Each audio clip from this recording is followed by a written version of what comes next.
Breaking tonight, Australia's most strategically vital port is sitting in Chinese hands, and Canberra is running out of excuses to do nothing about it. Tension is rising across the top end tonight. Beijing just issued an open-ended threat, and the Northern Territory's Chief Minister is demanding that Anthony Albanese finally make good on a promise he made when votes still mattered. Everyone believed the Port of Darwin issue had been quietly shelved. Political analysts expected Canberra to kick the can down the road again. Defence strategists assumed another review committee would absorb the controversy and dissolve into silence. Australia's allies had stopped asking. They were all utterly wrong. Darwin, January 30th, 2026. Standing before reporters in the Northern Territory, Chief Minister Finocchiaro issued a statement that landed like a thunderclap in federal politics. The Port of Darwin must return to Australian hands. The uncertainty is threatening our economic future. The time for promises is over. Translation: Canberra's most strategically exposed frontier just sent the Prime Minister an ultimatum. And what happens next will define whether Australia is genuinely serious about its own sovereignty, or whether it is simply performing seriousness while China quietly holds the keys. Dear viewers, to understand why this moment matters so much, we need to go back to the decision that still shocks defence analysts a decade later.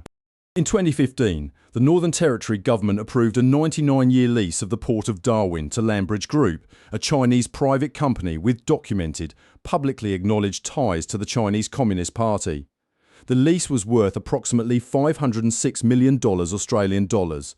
At the time, the federal government under Tony Abbott was not formally notified in advance. The deal slipped through without national security scrutiny. Let that sink in. A 99-year lease on Australia's only deepwater port in the top end, the same port that hosts United States Marine rotations, the same port that sits at the northern gateway to Australian territory, directly facing the South China Sea, directly adjacent to the most contested waters on Earth. The Americans were furious. Then US President Barack Obama raised it directly with Malcolm Turnbull. Defence officials from Washington flew to Canberra with questions that did not have comfortable answers, and yet the lease stood. For a decade, successive Australian governments promised reviews, commissioned assessments, launched inquiries and produced nothing. The Port of Darwin remained in Landbridge's hands. The Chinese Communist Party's fingerprints remained on Australia's most exposed strategic asset until now. Because something shifted in January 2026. Beijing moved, not subtly, openly. China issued what officials are describing as an open-ended threat. A signal, calibrated and deliberate, that Beijing's patience with Australia's strategic positioning has limits. The nature of that threat is being closely held by intelligence services, but its effect was immediate. Finocchiaro did not wait for Canberra to respond first. She went public. She named the problem, and she named the Prime Minister. Anthony Albanese made a promise. Finocchiaro said, the Port of Darwin must come back into Australian hands. Not eventually. Now, this is not a fringe voice. This is the Chief Minister of the Northern Territory, the jurisdiction where the port physically sits, where Australian and American military assets rotate through, where the front line of Australia's strategic exposure is most viscerally felt. When Darwin speaks about Chinese control of its port, it is not speaking theoretically. It is speaking about the road that runs past the harbour, the cranes that move above the waterline, the access that Landbridge Group controls on Australian soil. Dear viewers, here is what makes this moment different from every previous Port of Darwin controversy. The strategic environment has changed beyond recognition. When the lease was signed in 2015, China was still performing the language of peaceful rise. The South China Sea was contested, but not yet militarised at scale. AUKUS did not exist. The Quad had barely been revived. Australia-China relations had not yet descended into the economic coercion campaign of 2020. The trade bans, the barley tariffs, the wine restrictions, the coal blockade. Today, every one of those factors has hardened. Australia is acquiring nuclear-powered submarines under AUKUS. American Marines rotate through Darwin in numbers that would have seemed extraordinary in 2015. The Quad is an active diplomatic architecture, not a think tank concept. And China has repeatedly demonstrated its willingness to use economic and strategic pressure as instruments of coercion against precisely the kind of sovereign decisions Australia needs to make right now. In that environment, a 99-year lease to a CCP-linked company on Australia's most strategically exposed port is not a legacy inconvenience. It is an active vulnerability, And Beijing just reminded everyone of that, deliberately, on purpose, at a moment of its choosing. Now, let's talk about what Canberra has actually done and what it has conspicuously failed to do. Anthony Albanese and the Labour government came to power in 2022, promising a more rigorous approach to foreign investment and critical infrastructure. They pointed to the Foreign Investment Review Board. They pointed to the Critical Infrastructure Act. They pointed to the Security of Critical Infrastructure framework that now covers ports. And yet the Port of Darwin lease has not been unwound. Landbridge Group still holds the contract. The legal and financial complexity of breaking a 99-year commercial lease has been used repeatedly as a reason for delay. But here is the truth that Chief Minister Finocchiaro is now forcing into the open. Legal complexity is not the same as impossibility. Australia has the legislative tools. Australia has the strategic rationale. Australia has the allied support. Washington has never hidden its preference for the lease to be terminated. What Australia has lacked until now is the political will to absorb the cost. That cost is real. Unwinding the Landbridge lease would require compensation. It would trigger legal challenges. It would damage, at least in the short term, an already fragile Australia-China economic relationship. These are not trivial concerns, but they must be weighed against something more fundamental. What is the price of sovereignty?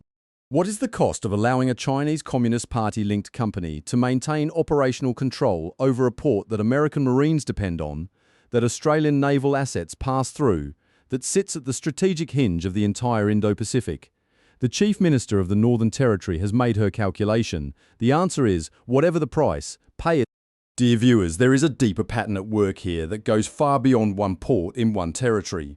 Over the last 5 years, Australia has made a series of sovereign decisions that Beijing has treated as provocations. The call for an independent inquiry into COVID-19 origins, the decision to ban Huawei from the 5G network, the cancellation of Victoria's Belt and Road Memorandum, the AUKUS agreement, the expansion of the Quad. Each of these decisions was met with Chinese pressure, economic, diplomatic, rhetorical, and each time Australia held. The trade bans were absorbed. The wine tariffs were eventually removed, not because Australia capitulated, but because China needed the exports. The coal blockade collapsed under Beijing's own energy crisis. Australia's sovereign decisions taken under pressure proved more durable than the coercion designed to reverse them. The Port of Darwin is the last major piece of that unfinished architecture. Every other major vulnerability has been addressed. Every other CCP-linked deal has been scrutinised, revised or cancelled. The port stands alone, a monument to the strategic naivety of 2015, preserved in amber by a decade of political hesitation. Beijing's open-ended threat in January 2026 is, in one reading, a warning, but it is also an admission. An admission that China understands exactly what is at stake. An admission that the port matters, not commercially, not economically, but strategically. An admission that Beijing does not want to lose this particular piece on the board. That admission should make Australia's decision easier, not harder. If China is threatened by the prospect of Australia recovering its own port, that is the clearest possible signal that recovering it is the right move. The Northern Territory cannot do this alone. Leah Finocchiaro does not have the power to break a federal lease. She does not control FIRB. She does not command the legal mechanisms of the critical infrastructure framework. What she has, what she is wielding right now, is political pressure. Public accountability. The weight of a promise made before an election. Anthony Albanese made that promise. Australia's allies are watching. America's Marines are still rotating through a port that Beijing helped finance. And Beijing has just reminded everyone, with an open-ended threat, that it has not forgotten what it holds. The question is no longer whether the Port of Darwin should return to Australian hands. That question has been answered by a decade of strategic deterioration, by AUKUS, by the Quad, by every lesson Australia has learned about the cost of leaving sovereign vulnerabilities unaddressed. The question is whether Anthony Albanese will act, or whether Darwin will wait another decade for a promise that was already a decade late. Dear viewers, this is the moment, not the beginning of the Port of Darwin story. The final chapter. China made its move. Darwin made its demand. The strategic logic is overwhelming. The Allied pressure is real. The legislative tools exist. All that remains is the decision, and the world, Washington, Tokyo, New Delhi, Jakarta, and yes, Beijing is watching Canberra to see if Australia understands what hour it is. If you believe Australian sovereignty is non-negotiable, if you believe that promises made to voters and to allies deserve to be kept, then share this video, leave a comment below and subscribe for more analysis that treats the Indo-Pacific with the seriousness it demands. Because the Port of Darwin is not just a port, it is a test, and Australia has not passed it yet.